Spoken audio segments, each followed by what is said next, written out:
गजब की बांसुरी बजती थी वृंदावन बसैया की। करूं तारीफ मुरली की या मुरलीधर कन्हैया की। जहां चलता न था कुछ काम,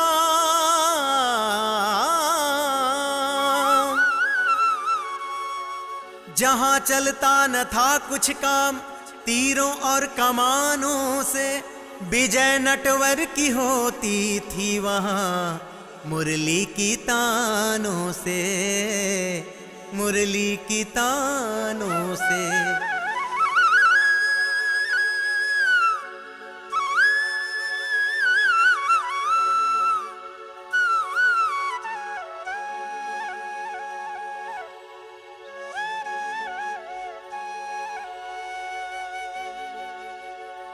कन्हैया के बांसुरी की धुन कानों में पड़ते ही गोपियां व्याकुल हो उठती हैं कन्हैया से मिलने के लिए। इस जल्दीबाजी में उनके काम सब उल्टे पुल्टे होने लगते हैं। वो करना कुछ और चाहती हैं और हो कुछ और जाता है।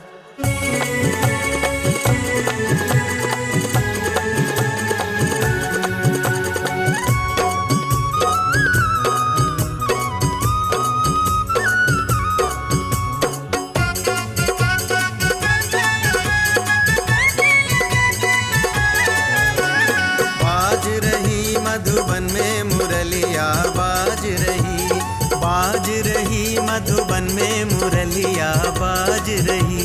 बन में मुरलिया मधुबन में मुरलिया, बन में मुरलिया मधुबन में मुरलिया। सखियां सारी नाच रही,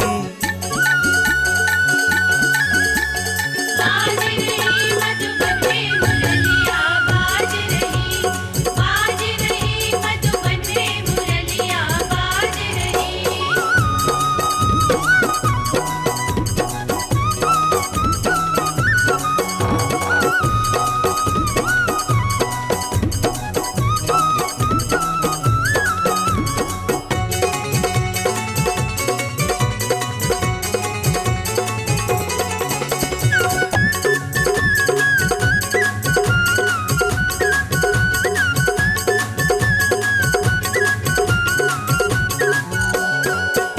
सखी तो है क्या बतलाऊं, बिछुए तो मैंने कानों में पहने।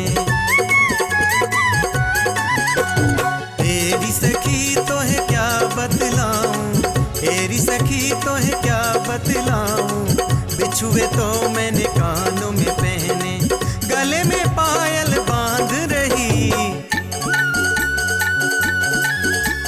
बाज रही मधुबन में मुरलिया बाज रही, बाज रही मधुबन में मुरलिया बाज रही।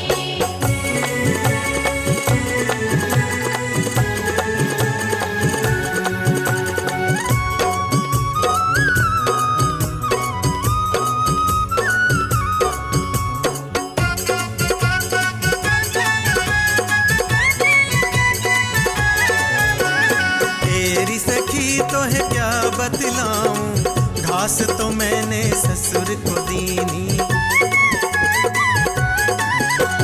तेरी सखी तो है क्या बतलाऊं, तेरी सखी तो है क्या बतलाऊं, घास तो मैंने ससुर को दीनी।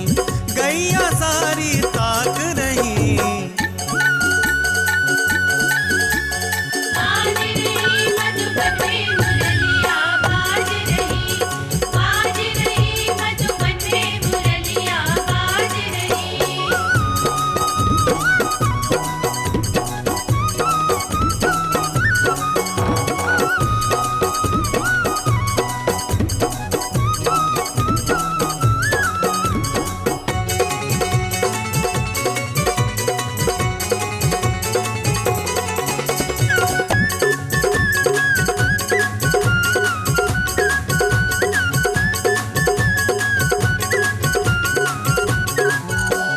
तेरी सखी तो है क्या बतलाऊं, लहंगा तो मैंने सिर पर ओढ़ा। तेरी सखी तो है क्या बतलाऊं, तेरी सखी तो है क्या बतलाऊं, लहंगा तो मैंने सिर पर ओढ़ा, कमर चुनरिया बांध रही।